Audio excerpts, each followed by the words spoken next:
Good afternoon. I am Anil Agarwal, former Chief Manager, Punjab National Bank. So there is a news item that State Bank of India is going to hire 18,000 employees, including clerical and officers, during financial year 2026. Now, some of you are asking, sir, whether this is new vacancies or whether this is ongoing selection. Now, once they say recruitment in financial year 2026, that means these will include where results are pending. So now SBI Junior Associate, there are already 13,000 plus vacancies. So this 18,000 include those 13,000 people because they will be joining during current financial year. They will join before March 2026. So if they join in June or July or August, they will be in the financial year. Similarly, SBI PO result will come. These 600 people will join. Similarly, SBI SO, there may be some other vacancies.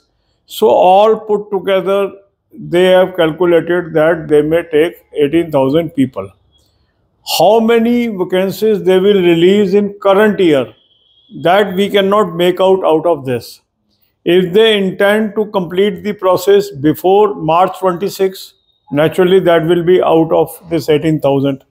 But if that process will go behind March 26, those joining will happen in financial year 2027. So that will depend upon the date of new notification of SBI Junior Associate and new notification of SBI PO. There may be possibility, they may be planning CBOs during the year. They may be planning some other recruitment on the technical side. So once they say they will hire 18,000 people, that means the results were pending. These will be joining during the financial year, and there may be some processes that may be completed before 31st March 2026, and the employees may join prior to 31st March 2026. If an employee join after March 26, that will be for the financial year 2027. So this is the clarity as of now. We get more information, I will share with you. But 18,000 new joinee does not mean 18,000 new vacancies. This is very clear because we are already seeing the ongoing process of 13,000 employees for SBI Junior Associate and 600 for SBI PO. And there may be some joinings that are already taken place on account of last selection also due to wait list. That will also be taken care of in this 18,000. Okay, because they are talking of joining from 1st April 2025 to 31st March 2026. So 18,000 is aggregate figure of new joinings from 1st April 2025 to 31st March 2026. So that includes the already joining of SBI Junior Associate people in you can say waitlist 1, waitlist 2, and even after waitlist 3 people will join. These are joining in the this current financial year, because might be some people might have joined in waitlist 1 prior to this start of financial year. What I want to say is, whosoever will join from 1st April 2025 to 31st March 2026, these people will be counted as joining out of this 18,000 people. Okay, I think this clarify your query and your anxiety. God bless you all. अब यही बातें हम हिंदी में करेंगे. आज एक news item है जिसमें स्टेट बैंक चेयरमैन ने कहा है कि 18,000 एम्प्लॉइज ज्वाइन करेंगे फाइनेंशियल ईयर 2026 के अंदर. अब इसमें आपका प्रश्न ये है कि सर ये नई वैकेंसीज हैं या जो ऑनगोइंग प्रोसेस है वही है या ये क्या है. देखो, जो शब्द यूज़ किया गया है वो ये कहा गया है कि फाइनेंशियल ईयर 2026 तक में 18,000 नए एम्प्लॉइज ज्वाइन करेंगे. इसका मतलब जो भी एम्प्लॉई 1 अप्रैल 2025 से 31 मार्च 2026 के बीच ज्वाइन करेगा वो इस 18,000 के आंकड़े के अंदर आएगा. अब इसमें 2 प्रोसेस तो ऑलरेडी पेंडिंग है आपके. SBI जूनियर एसोसिएट 13,000 वैकेंसीज का, उसका जब भी रिजल्ट आएगा, जून में ज्वाइनिंग होती है, जुलाई में ज्वाइनिंग होती है, तो वो इसी में आएगा. ठीक है. इसी तरह SBI PO का भी मेन एग्ज़ाम हो रहा है, उसके बाद इंटरव्यू होगा, वो भी ज्वाइनिंग नेचुरल है, मार्च 26 से पहले हो जाएगी. इसी तरह SBI SO का भी एक रिजल्ट आया हुआ है। और भी जो पिछले वेट लिस्ट 1, 2, 3 के स्पिल ओवर होंगे जिन्होंने 1 अप्रैल 2025 के बाद ज्वाइन किया होगा, वो भी इसी फाइनेंशियल ईयर की ज्वाइनिंग मानी जाएगी। तो ये सब आंकड़ा मिला जुला के 18,000 है। तो इससे ये कहना कि 18,000 नई वैकेंसीज आ रही है, ऐसा नहीं है।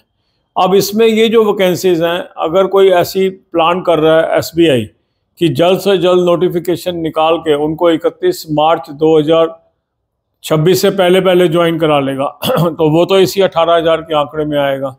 वो SBI जूनियर एसोसिएट का नया नोटिफिकेशन भी हो सकता है, वो SBI PO का न्यू नोटिफिकेशन भी हो सकता है, वो SBI CBO भी हो सकता है, वो अदर टेक्निकल ऑफिसर्स भी हो सकते हैं। तो उनके मन में क्या है ये कमिंग डेज में बन आएगा, क्योंकि अभी 2 नोटिफिकेशन तो हमें सामने नज़र आ ही रहे हैं।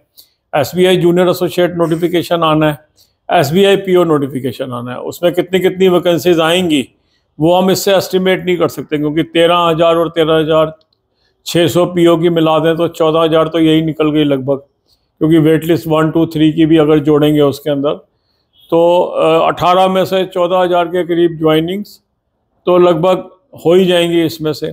फिर कुछ SBI SO होंगी, कुछ डायरेक्ट रिक्रूटमेंट्स होंगी, कुछ और भी होंगी। तो इसलिए इससे आप वैकेंसीज का अंदाज़ा नहीं लगा सकते हैं।